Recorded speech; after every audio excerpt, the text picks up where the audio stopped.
to listen to this and listen to this and listen to this. And so all kinds of people are losing their sense of who they are. Then what happens? When lots and lots of people who have lost their sense of who they are begin seeking the alignment that they innately know is there for them, and there's not one who doesn't, then you ask for someone to explain, and here we come. Exactly. Oh yeah, thank you for coming.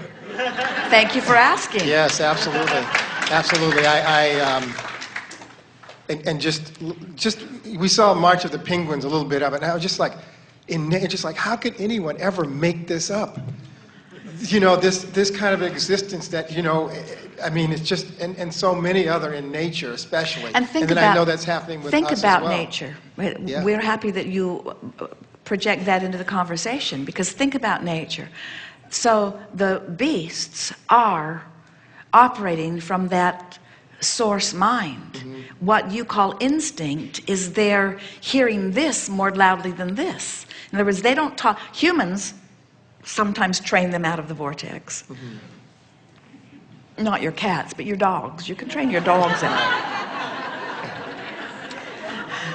But when you see the new chick born knowing exactly what to do, and the little rooster chicken knows exactly his role, even though he'd never had a father rooster or a mother hen who taught him anything. Mm-hmm. And he wasn't born with it all in his mind. He was born in direct conversation with Source, who guides him, and he constantly hears. What man calls instinct in beasts, we call direct communication. You see? Mm-hmm. Nice to know. Thank you. Thank you very much.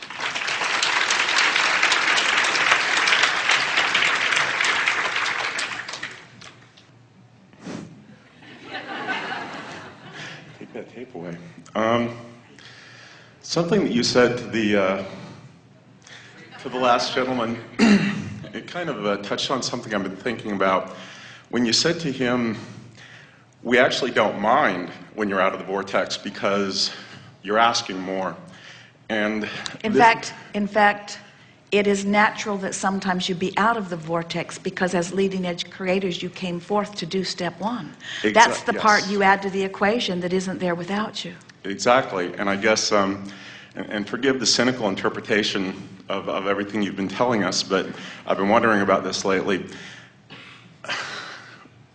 From what you've told us, non-physical sends us, or we go as an expression of non-physical. You go as a part of non-physical. As a part of non-physical. That we are a part of non-physical that is, to a degree, sent here to ask. You come forth to reach. To reach. Into a new place. And to a degree. To assure eternity. And to make the universe expand. And to a degree, then, the rest of non-physical is piggybacking on our asking and our wanting and the expansion of the universe. That would be true if we did not have desires of our own. Okay. Well, let me finish, and then I'd love to hear the way that you spank it down, because I'm sure that you will,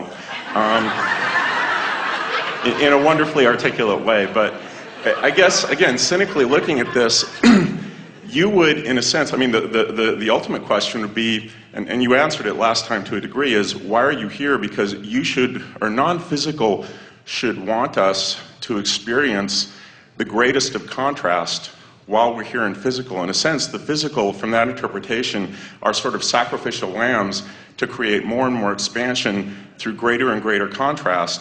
And therefore, well, it works out that way because it can't go wrong.